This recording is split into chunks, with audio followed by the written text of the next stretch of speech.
It is the end of semester again. My two roommates and dear friends, Esther and Becky, packed their luggages, ready to travel home for the semester break. I was so reluctant to go home, and my friends noticed this.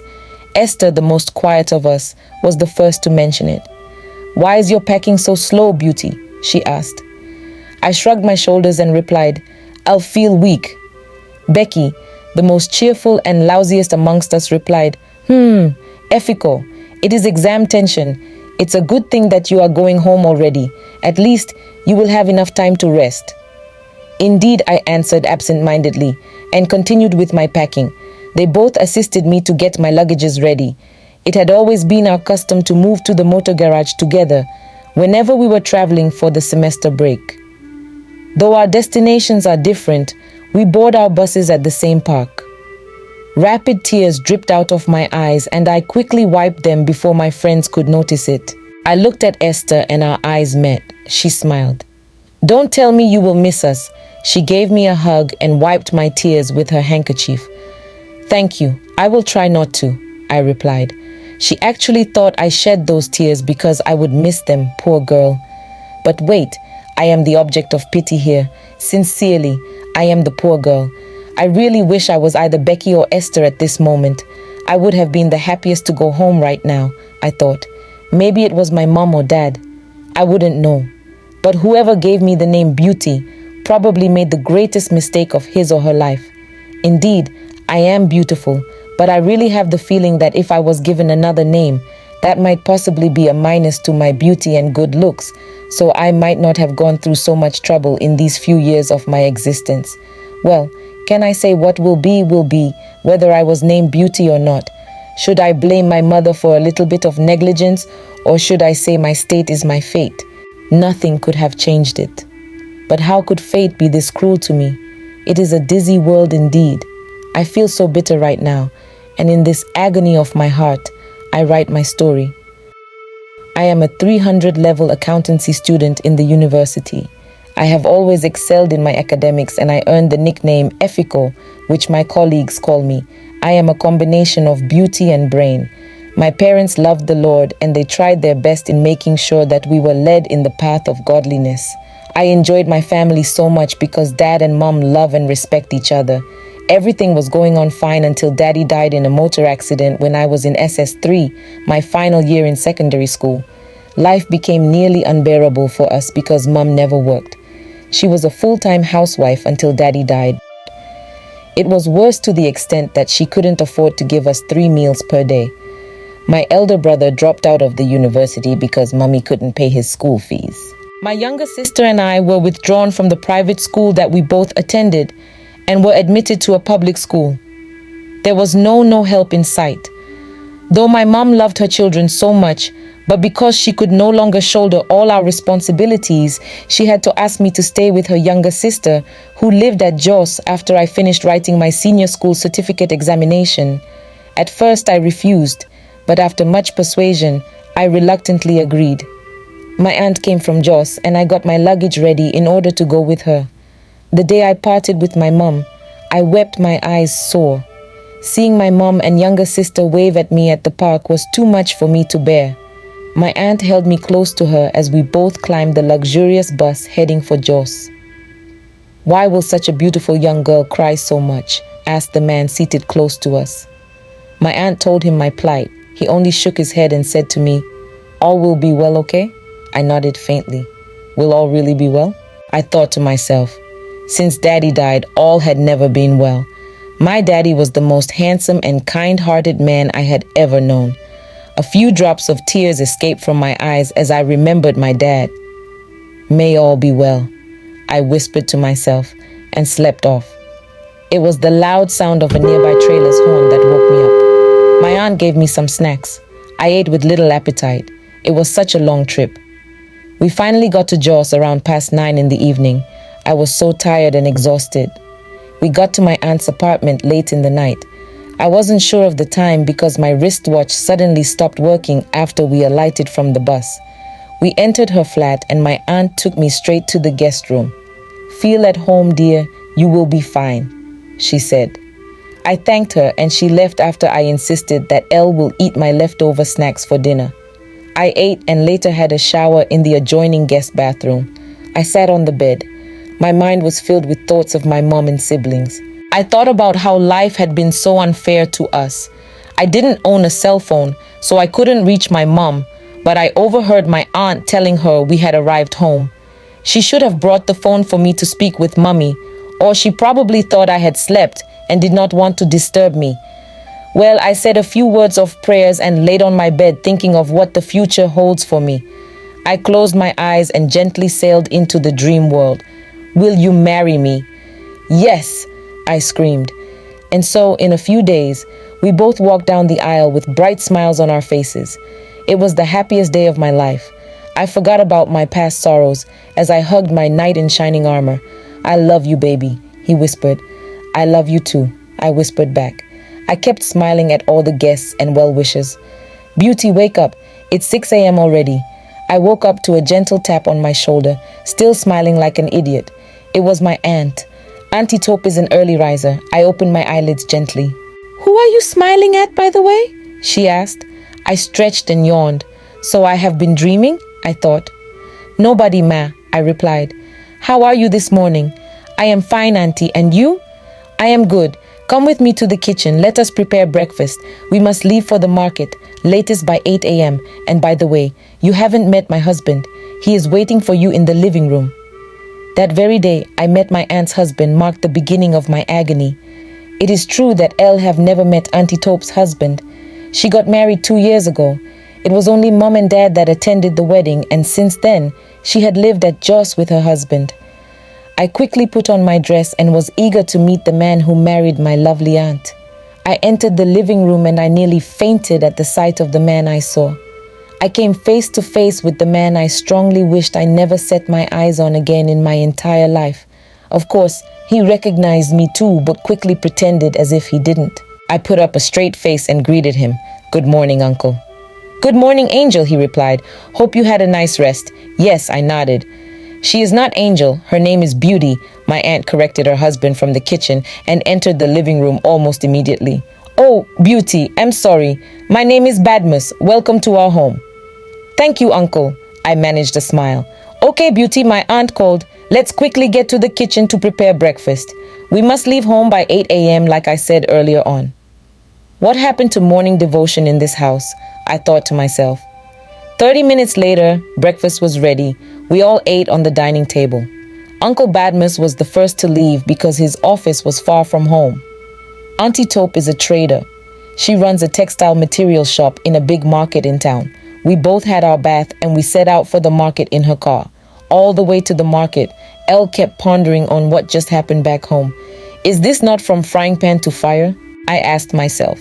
We soon got to the market and I forgot about my troubles. I watched my aunt and her customers haggle the price of goods. Some spoke Hausa language. My aunt could also speak a bit of it.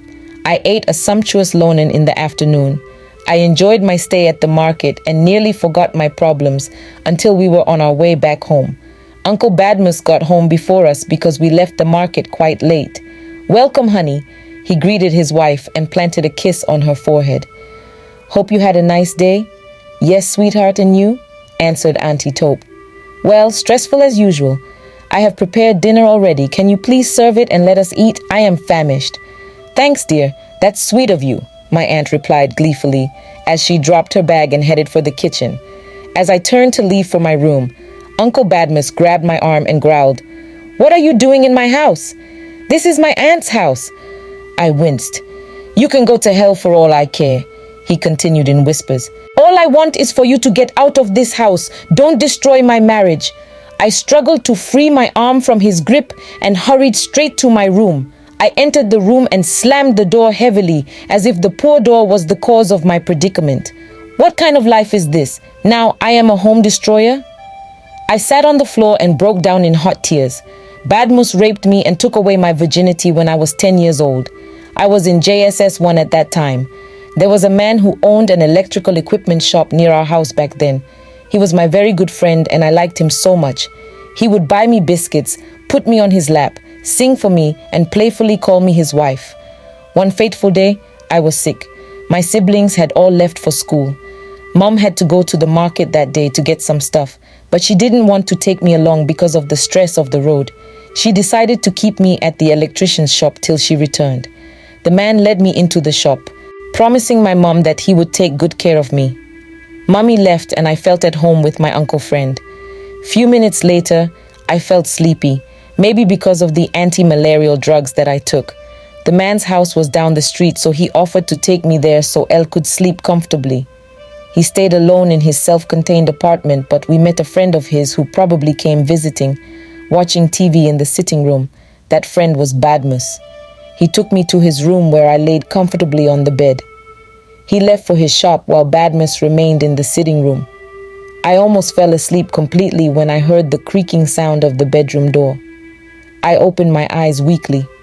It was Uncle Badmus that I just saw in the sitting room. Before I knew it, he started touching my body all over, then started removing his clothes. "What are you doing?" I asked innocently. "I want to play with you," he replied. But somehow, my mind was not at rest. I stood up and told him I wanted to go home. But he pushed me to the bed and removed my skirt forcefully, telling me he would kill me with a knife if I shouted. I cried uncontrollably. He forced his way into me, and some minutes later, he was done. The pain was so much. I felt my private part was burning. I saw traces of blood, but I was too young then to understand what it meant. I cried bitterly. He took me to the bathroom to clean me up, after which I quickly escaped out of the house. "If you ever tell anyone, you will be dead," he threatened after me as I scrambled my way through the door. I went straight home, but Mom wasn't back yet, so Elle waited for her at the veranda. Mom came back about an hour later and met me at the veranda of our house. She was surprised that I wasn't where she left me, and I told her I just came to check if she was back. I was so sad and moody all through the day, but Mom wasn't sensitive enough to know what happened. She thought it was because of the malaria I had. I never told anyone about it, because I was too scared to do so. Since then, I never saw Badmus again until this morning.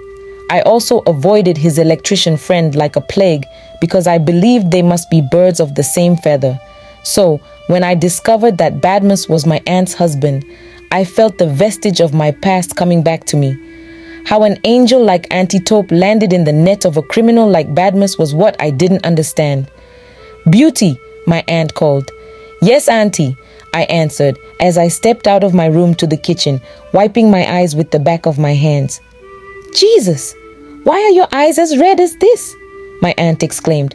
"I just remembered Daddy," I lied. "Oh dear, please don't do that now, okay? All will be well.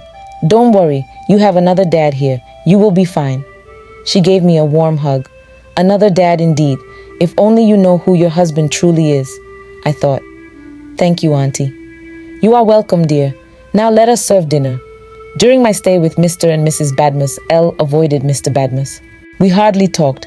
My aunt noticed it, so she queried me one day. "You seem not to like my husband, Beauty." I was shocked. No,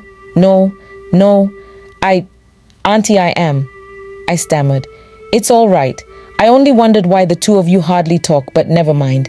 I pretended as if the food I was cooking was already burning. I quickly disappeared into the kitchen and never entered the living room till it was dinner time. Exactly 8 months after I got to Jos, I sat for the UME examination. I had a very good score. I did excellently well in my O-levels too. Luckily for me, I gained admission into the university to study accountancy. My aunt was so proud of me. Likewise, my mom and siblings were overjoyed. I was so glad that at least my entrance into the university would stop me from seeing the man I hated so much. On a fateful day, about 3 weeks to the time Elle was supposed to resume fully at school, my aunt traveled to the southwest to attend a family function. So I was left at home with her husband. She was meant to spend 3 days on the journey. The very night Auntie Taupe traveled, Mr. Badmus made the move to have sex with me again. I escaped from his grip and fled from the house.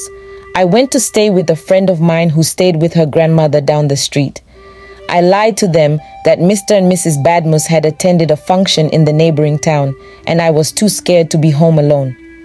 I returned home on the evening of the 3rd day with the hope that my aunt would be back before nightfall, but she didn't. When I realized my aunt might not return that day, I quickly entered my room, locked the door, and kept the key near my pillow. It was in the middle of the night. I was already sleeping, but it wasn't a deep sleep. I kept waking up almost every 5 minutes. Then I heard a sound at my door. It didn't occur to me that Uncle Badmus had a spare key to my room. He inserted the key and flung the door open. He immediately switched on the light and I sprang up from the bed. I wanted to run, but he caught me. I screamed. He used his hand to press my throat till I started coughing. Mr. Badmus is a wolf in human skin. I started begging him. I told him I would leave his house that very night and never return if that was what he wanted, but he refused. I struggled and struggled to no avail. My strength was nothing compared to his. That very night, Mr. Badmus had sex with me again without my permission. He raped me and still threatened to kill me if Elle ever told my aunt. He also added that no one would believe me because he was a fervent worker in his church. I cried and cried. I couldn't sleep till dawn. Where will I go in this big city? I do not know anybody. I thought of borrowing a phone to call my mom and tell her what I was passing through, but I dismissed the idea immediately when I remembered what Badmus said. Maybe it is true that no one would believe me. I remembered my aunt. She doesn't deserve this. It will break her marriage if Elle ever speak out. She has been so good to me. She has been responsible for my feeding and clothing. She even promised to sponsor my schooling to any level Elle wished to attain. If only Mummy had found time to come and visit me in Jos all these while, I would have summoned the courage to tell her. I burst into fresh tears as I sat on the floor of my room. Since that time, Mr. Badmus started being very nice to me. He would shower me with lots of gifts ranging from clothes to shoes, bags, earrings and hair accessories, etc., all in a bid to silence me. I always refused the gifts, but he would insist and would dump them on my bed. I kept every single item of the gifts in the wardrobe in my room. I know a time would come that those gifts would serve as an evidence that will make people believe my story. 3 weeks later, I noticed that I didn't see my menstrual flow. At first, I thought it came a bit late, but when it was about 8 days later, I was alarmed. Could I be pregnant? I was so scared. I had no one I could confide in, so I waited for an opportunity to tell Mr. Badmus one-on-one.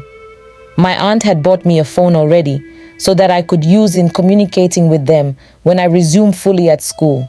But I didn't want to risk calling or sending Mr. Badmus a text so as not to arouse suspicions from Auntie Tope if she ever stumbled on my number on her husband's phone. The chance to talk to him finally came 2 days later. We all just ate dinner and were watching a program on the TV in the living room. Auntie Tope said she was tired and would like to go to bed. Her husband told her he would join her in a few minutes. I said goodnight to Auntie Tope as she made her way to the bedroom. I waited for some minutes to be sure my aunt was out of earshot. Then I whispered fiercely to Badmus, "I missed my period." "What?" He nearly shouted and quickly kept his voice down. "How did that happen? What kind of question is that?" I snapped. "I am 16 years old and I know what it means to miss one's period. You see what you have done to my life?" I started sobbing. "Shh, I will take care of that," he replied. "What is your plan?" I asked. "We will get rid of it," he announced effortlessly. "Get rid of what?" I nearly screamed. "The pregnancy, of course," he affirmed. I looked at him and I felt like tearing him to pieces. "I'll hate you," I cried. And that was it. Badmus succeeded in terminating my pregnancy. He gave me 2 pills to swallow the day. Hours later, I had a flow of fresh red blood accompanied with pains.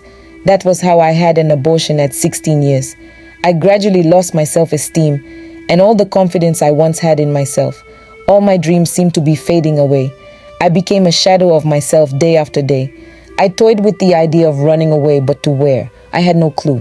I thought about the pastor of our church, the church which I did attend with Mr. and Mrs. Badmus. Will the pastor believe me? Mr. Badmus was a fervent Sunday school teacher in the church.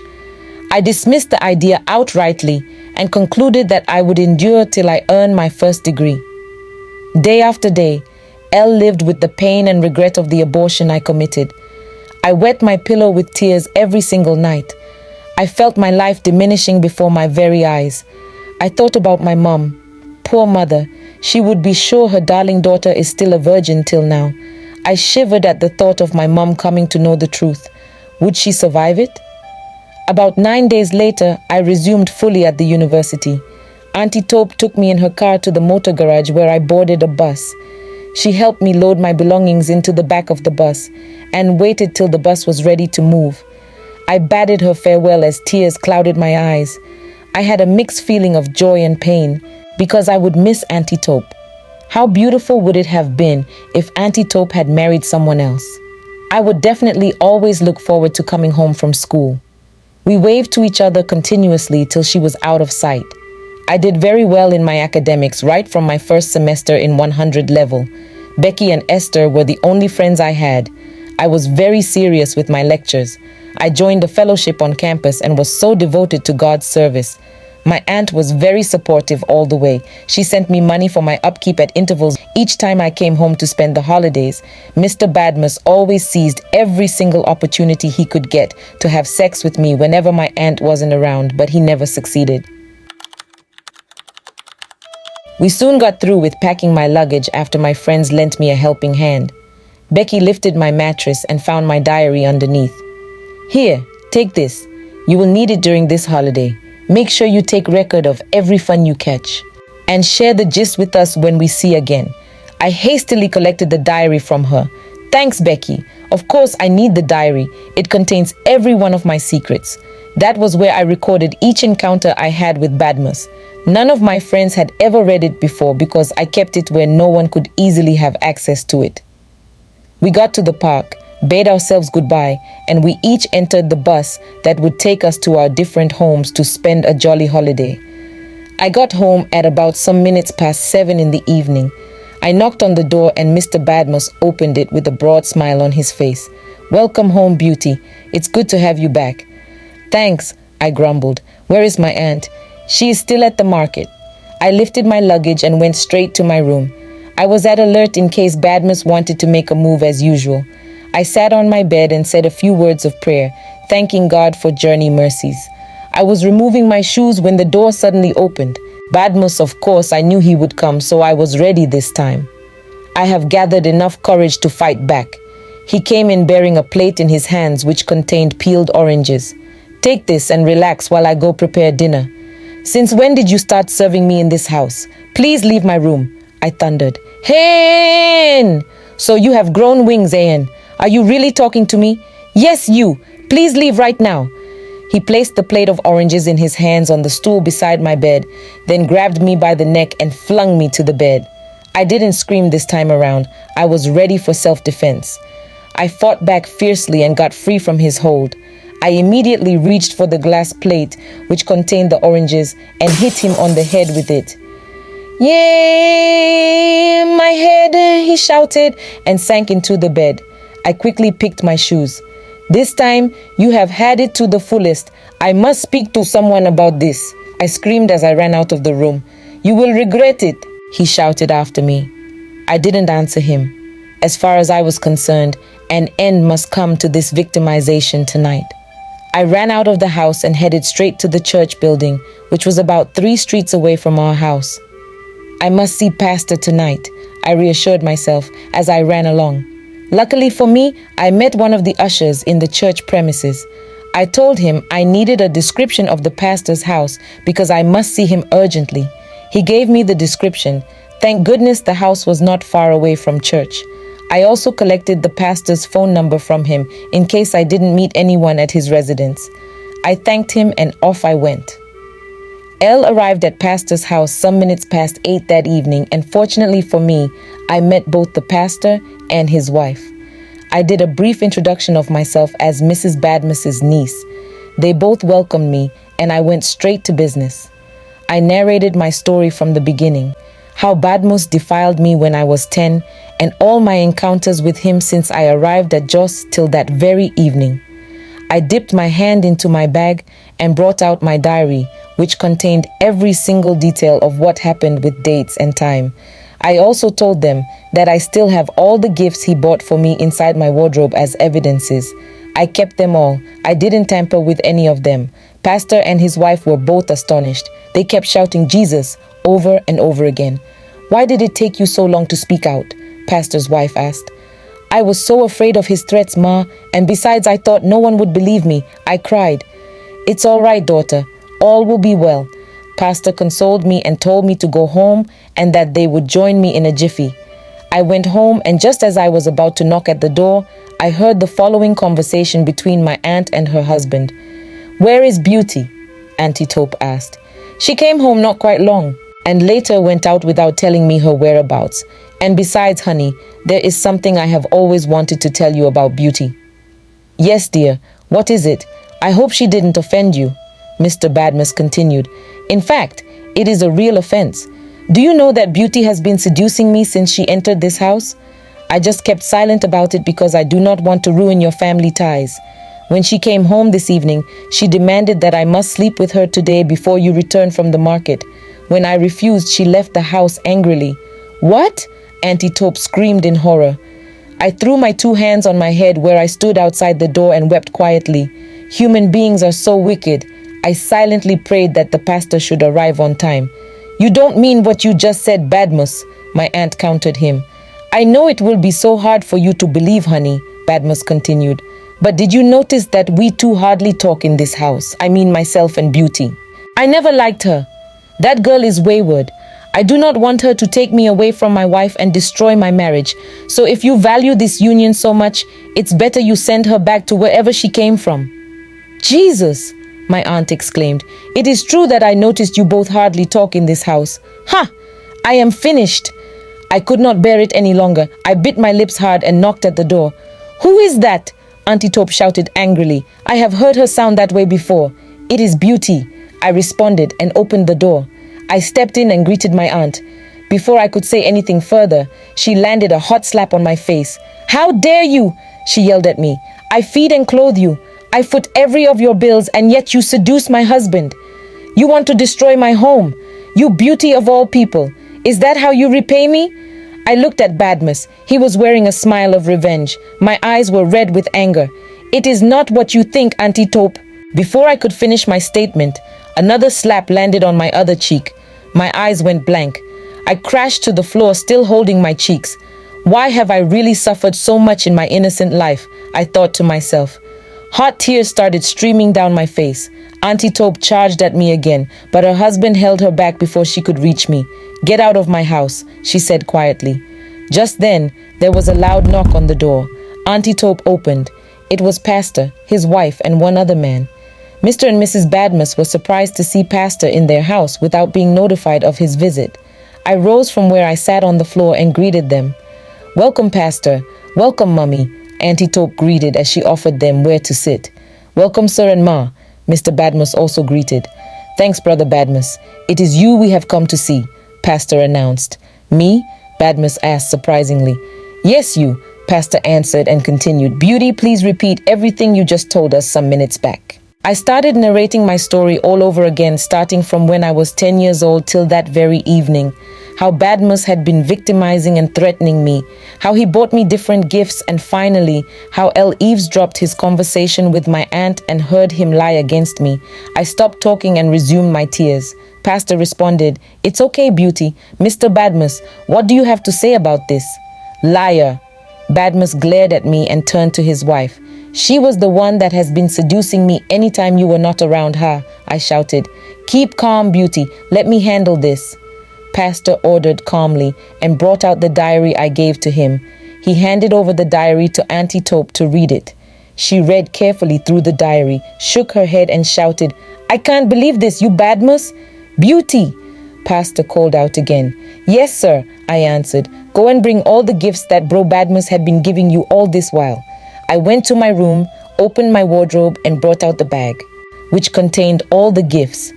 I gave it to Pastor, who in turn handed it over to Auntie Taupe again to check the content. She opened the bag and checked the gifts one after the other.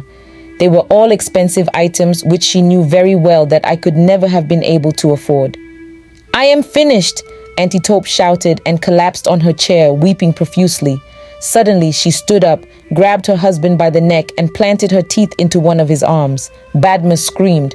If not for the quick intervention of Pastor, she would have torn his flesh. She continued crying. I felt so much pity for her. By now, Badmus could not say anything. He kept staring at the rug on the floor of the living room. There was a little moment of silence which had the soft cries of Auntie Taupe in the background. Pastor's wife was the first to speak. Bro Badmus, you are a disgrace to manhood and to the church, as devoted as you are to God's service. How can one know that you are this evil? This is great wickedness. You really want to destroy the life of this girl. What if she had died in the process of aborting the pregnancy? You would have said she had a lot of boyfriends. Meanwhile, you are the perpetrator. Thank God she didn't die. Only God knows how many girls you have done this same thing aside from beauty. May God have mercy on your soul. Her speech was interrupted by a knock on the door. Come in, Pastor called out. It turned out to be the family doctor. She brought with her the result of Mrs. Badmus's pregnancy test. She was just like a family friend, so she dropped by on her way from work to deliver the long-awaited good news to the couple personally. May I see you privately, Mr. and Mrs. Badmus's? You can talk to us here, doctor. No need for privacy, Auntie Taupe responded. Okay then, said the doctor. Congratulations. You are 8 weeks gone, Mrs. Taupe Badmus, she announced with a bright smile. 8 weeks gone to where? My aunt asked. You are pregnant, of course, the doctor replied. You mean for this animal? Auntie Taupe asked, pointing at Badmus's. Ha ha, animal. When did your husband become one? Elle expected you both to be glad, the doctor said surprisingly. Not anymore, doctor. I wish I never married him. Talk less of being pregnant for him. Pastor interrupted her by clearing his throat. He thanked the doctor for dropping by to share the good news, and then to that we were in the midst of a critical issue. Okay, sir, you are welcome, and Taupe, please take it easy on yourself because of your condition, the doctor advised, and took her leave.